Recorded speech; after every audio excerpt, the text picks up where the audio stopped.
Hey, so this is going to be my second attempt to record this video. I tried to do it a couple days ago, and as some of you may know, one of my words of the year is flow. As in, if it doesn't flow, let it go. And it just wasn't flowing, so here's my second attempt. So I wanted to share a story and kind of give you my perspective on a concept called tithing. Tithing was introduced to me by one of my best friends, Caitlin, several months ago.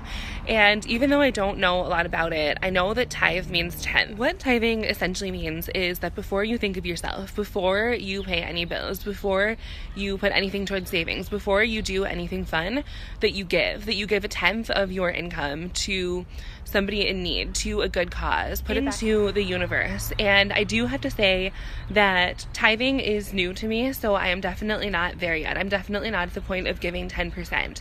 But back in September, I went to an event, Cole Hatter's event, called Thrive, Make Money Matter. So Caitlin, long before I went to this event, used to tell me all the time that no matter how tight your earnings are, no matter how little you feel like you have at the end of the month, before you even think about anything at all, you need to be tithing. You need to put it back. And why is that? Because the 10% was never yours. Sure, you may have earned it, but the universe, God, Goddess, Mother, Father, Creator of all things, is the one who essentially granted it to you.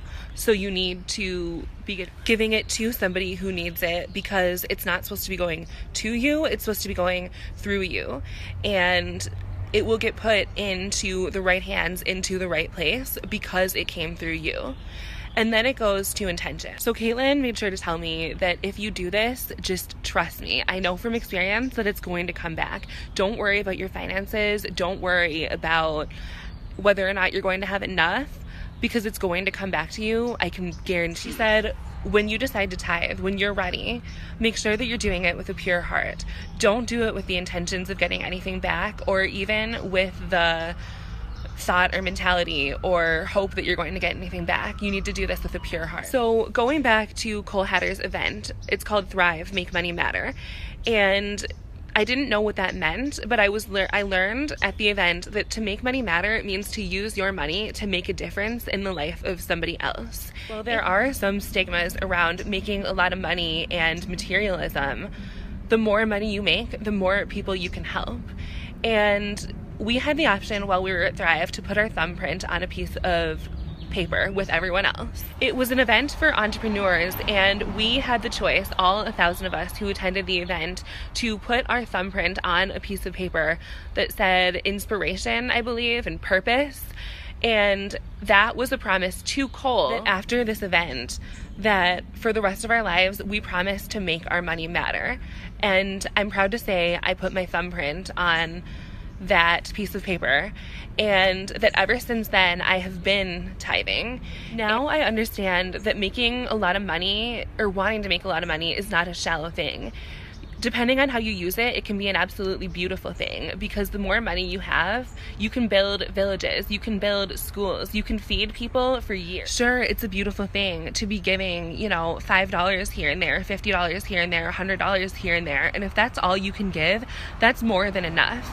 But the more money you make, the more people you can help. And Cole said, try feeding people for a year. Try feeding an entire village for a year and tell me that doesn't make you happier.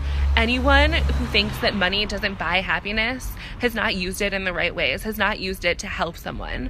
Because tell me that after feeding a village of people for a year, you're not happy. And what is so beautiful about that is that's exactly Caitlin's mentality as well. Caitlin is not a materialistic person by any means, but she said, yes, I do want to be rich someday, but that's because I want to use my money to help people. And she authentically means that. She's a beautiful, beautiful person. So while I was at this event, we all had the chance to donate to an organization called Claire's Place Foundation, founded by Claire Wineland. Claire Wineland has cystic fibrosis, and she also has an organization to help families with kids who have cystic fibrosis. When Cole invited us to donate to Claire's Place Foundation, I knew right away that I wanted to. There was no question about it. And I was like, this is the moment that Caitlin was talking about. I thought of her right away, and I was like, she said, when you feel ready, well, now I'm ready.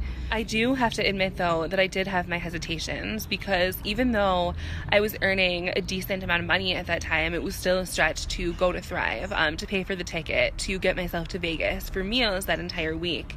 And I had second, but I wasn't going to let that stop me. I needed to trust. I was like, this is the chance that I can see for myself if anything is going to come out of this, and if it's going to make me feel better, if it's going to give me happiness. And it did. And no lie, I saw the money coming back right away.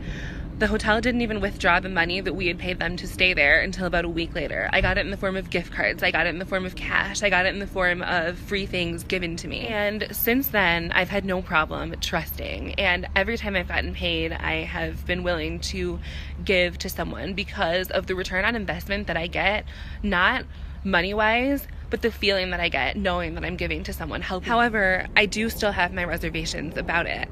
And if I don't feel like I have an abundance of money that week that I get paid, I do think twice about giving. I've never let it stop me, but I do think twice. So now I want to share a story from this. This weekend I got invited to go to a special nighttime goddess circle at my yoga instructor's private studio here in West LA. And one of the people that showed up was another one of my yoga instructors who also owns a beach cleanup organization, nonprofit. As we always do when we have a circle, we pulled goddess cards. And when she pulled her card, she commented on it and said that she didn't want to be a one-woman show anymore, and that this was the year that she was going to encourage and invite herself to ask for help. And in that moment, I felt called to give. At the last beach cleanup she had, I told her that I was going to give, but I didn't have any cash with me to put in the donation box. So I asked her if I could do it online, and we couldn't find a way. So this time I made sure to ask her in person how I could do it. That was a way to hold me accountable and to know which organization I was going to give to this week. But now I have to ask you, have you ever worried about something or thought you were going to feel a certain way about something, and then when you actually do it or when it actually happens, you feel the complete opposite of how you thought you were going to feel? Well, that was my experience when giving to this ocean conservation organization.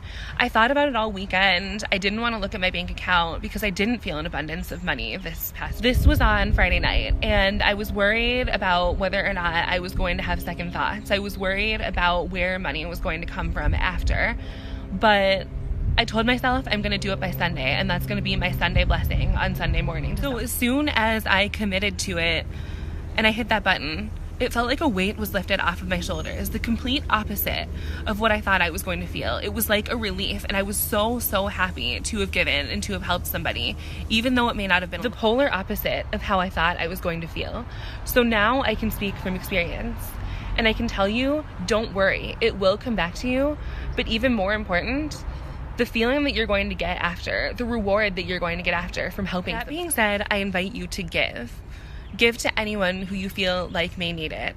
And if you're not ready to do the 10%, I understand that. I'm in that same position myself. But please, please, please get back to me about how it made you feel. And know that I support you and I stand behind you and I'm cheering for you.